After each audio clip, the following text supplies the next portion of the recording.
you're giving away what's most precious in your own society, and you're giving it away without a fight, and you're even praising the people who want to deny you the right to resist it. Shame on you while you do this. Make the best use of the time you've got left. This is really serious.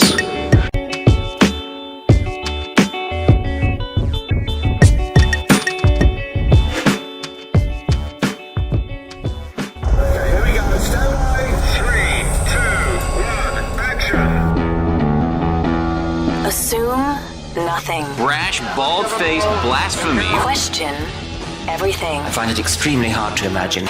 Open your eyes. It is quite all right to be an atheist. All right, Seth Andrews. Hey, man. How you doing? I'm well. It's good to be here, bro. All right, so this is your first time going to this particular brand of conference in Toronto. Well, I've done Imagine No Religion. This is, I think, my fourth time here. I think this is the first time it's been in Toronto. It was Kamloops the first 2 years, then Vancouver, then here. And so I haven't had a chance to see much of the city, but, the ride from the airport to the city was quite nice. So Very nice. It's always a good event. Bill and Kathy and the INR 7 team, they're fantastic. So it's been good. Yeah. I found it very easygoing. Everyone's very low-key.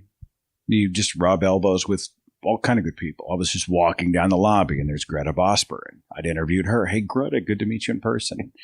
And, I saw Armin Navabi from Atheist Republic. I'm like, good to finally see you again. I hadn't seen him for a couple of years. And Richard Dawkins is down at the greeting, I forgot what you call it, reception. Yeah, meet and greet. And he's just hanging out, It's, look, it's Richard Dawkins. He was, in fact, the first person we saw when we walked through the door. It's Richard Dawkins. I was in the elevator with him, and I'm like, you try not to say too much, because he's pawed at everywhere he goes. But I'm like, hey, it's great to see you.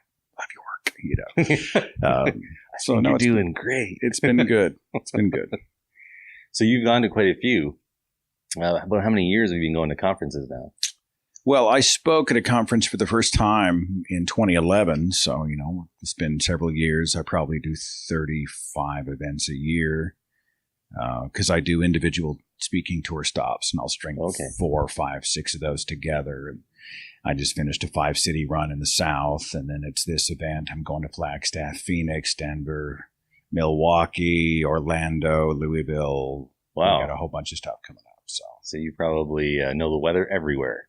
Well, I know it when I land and check it. It's usually what's the weather and what which color of Ford Taurus will I end up renting from the rental car place. That's usually what it comes down to.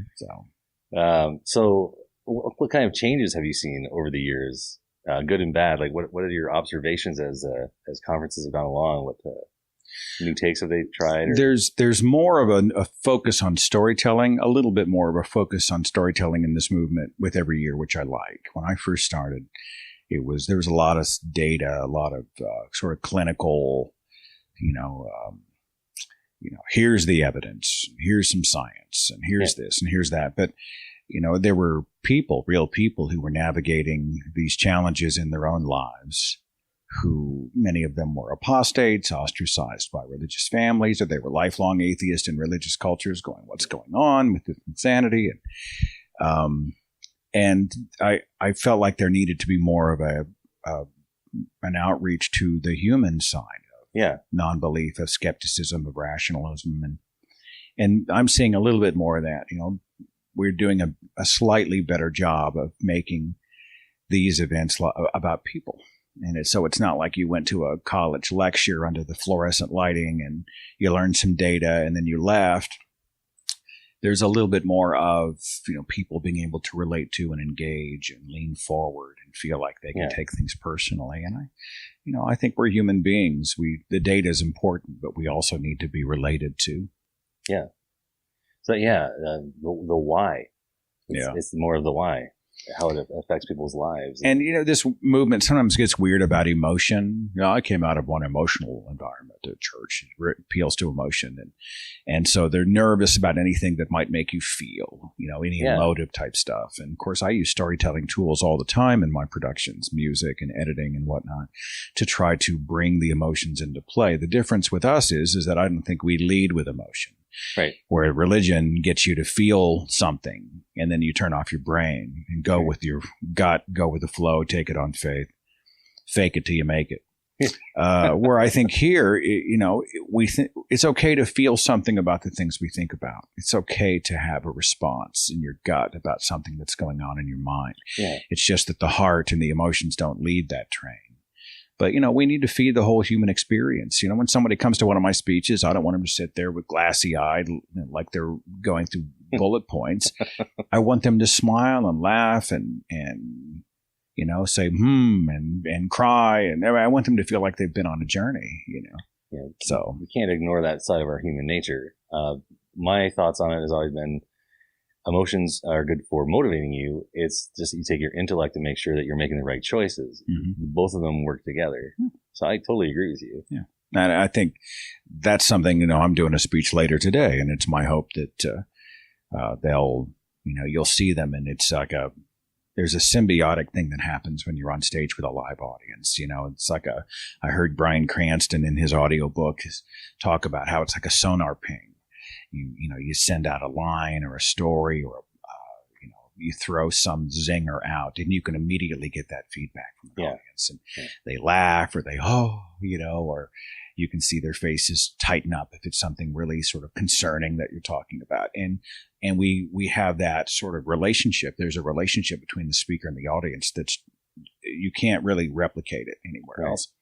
And so I'm shooting video and audio of the speech. I'm going to release it on YouTube in a few weeks, and people can kind of see what that was about. So. Nice. Well, I'll point people at it for sure. Pardon me? I'll point people at it. Oh, yeah. Well, I tour with them for a few months, and, once I'm good, I'll put them online so everybody else can see them, Here I'll get 300, and online you might get 30,000. You never know. So my background is I did a few years of training in theater. That's what I went to university for. Mm-hmm. So now I'm a truck driver. Mm-hmm. Well, but you're talking about being on stage, no matter what format, there is performance in it. And one of the interesting things, I get your take on this, what it is for you. For every person that goes on stage, there's a different way they deal with kind of the energy of an audience. Mm-hmm. And you were touching on that. Mm-hmm. And you can see it differ by region.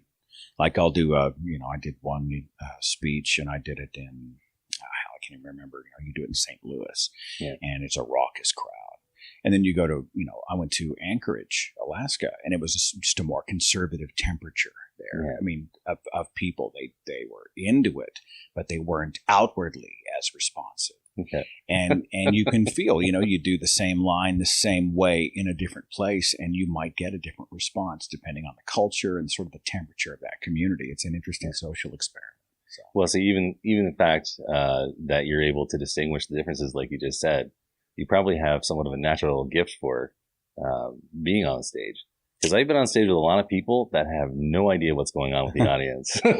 I've always been, even when I was a teenager and a true believer, I was kind of a ham, and I've always been kind of I don't know what drives it, but I was a student council president, and I was the chaplain, and I led prayer, and I did student church services, and I was a spokesperson for Youth for Christ. And I ended up on, FM radio, and it took me a while to develop sort of my style and what I'm comfortable with. I started trying to sound like other people that I liked. I hadn't found my own voice. And this is especially true when you get into radio, FM radio. You're talking at people. So it's like, hey, how's it going? Good to see you. You're trying to be a radio guy. And I'm just embarrassed by how often, even my home answering machine, hi, you've reached Seth's house. Thanks for calling. Hey, leave a message after the time. People would make fun of me, and rightfully so. I finally relaxed, and I began to sort of find what worked for me. And over the course of, several decades, I'd like to think I'm pretty good at it. I mean, I would hope so, after 30 years, whatever, of doing it. And, I always say it like this. People, they look up to the Richard Dawkins and the Steven Pinkers, and, Lawrence Krauss is here, right? They look up to those guys. But they relate to me. I'm the dude. I'm the guy who's just trying to figure it out, who's looking around going, hey, I didn't know that. Let's go find out more about that. I'll ask questions and try to speak over the sound of silverware in the corner. I think people want to relate. They want to feel like they're not alone, and so that's kind of my shtick. That's what I do, and people seem to be responding. Yeah, the connections, the communication, I think, is maybe the academic term for what that falls under. Being able to connect people together, which goes right back to what you were saying. It's not just about the data. There's a great thing about when you see someone, though, like the stature of Neil deGrasse Tyson, for instance, when they poke fun at themselves and they do kind of let their hair down a little bit, make some of those appearances where they, I don't know, I was just talking to someone earlier about Bill Nye and Neil deGrasse Tyson were on an episode of Stargate Atlantis, which I shouldn't admit that I've ever watched that show because it's really bad. But in the episode, they're talking to one of the main characters, kind of in character as themselves, making fun of him. And then they're running around trying to shut down a vortex that someone has opened up. Hadn't seen it, but I met Neil deGrasse Tyson a few years ago. It's amazing. He had this full house, packed audience, and then he did kind of a meet and greet after. Now, this is a guy who doesn't have to do any of this. Right. And that guy stood, I know he was exhausted. He stood and met everybody in a line that was wrapped around the room, out the door, and all the way down the hall. And he stayed up, I don't know how many hours, to make sure that he shook hands with everybody in that line. And I never forgot that. It's like when Penn and Teller, they hang out. They'll meet people at the end of every show that they do. And they don't have to do that. They can go back to the room and decompress and whatnot, but they've never forgotten their audience, and they still sort of keep things in perspective. And I appreciate that about Tyson. I appreciate the fact that he would take so much time for those people who invest in his work and books and writing and videos and Cosmos and the community and all that. So, yeah. Well, I get that sense about him. That's an awesome story, though. Yeah. He's an impressive guy. So with the work that you're doing, what is your goal? Like, what is your hope to impact on people? Your biggest goals? I have two goals. I always say with my website and shows, I want to learn something. I want to help people. Every day I want to try to figure something out, something new.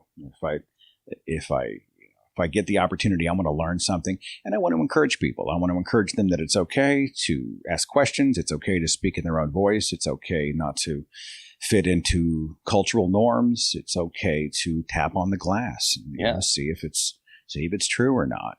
And so that's what the show's about. We tackle something different every week, and I'm learning along with the audience. I'm asking questions many times along with the audience. Sometimes the audience knows more about it than I do, and they're screaming at the radio, but it's a journey. And I think, as long as we're learning stuff and helping each other, that's what I want to be about. Awesome.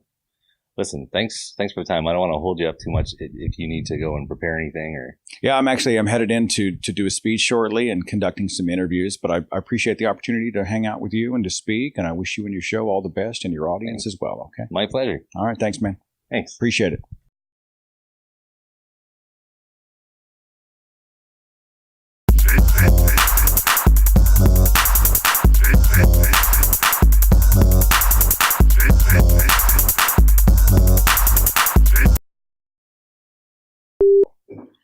Staff's very helpful to make sure everything's put away in a timely fashion, no matter if you're doing an interview or not. It's really all about efficiency.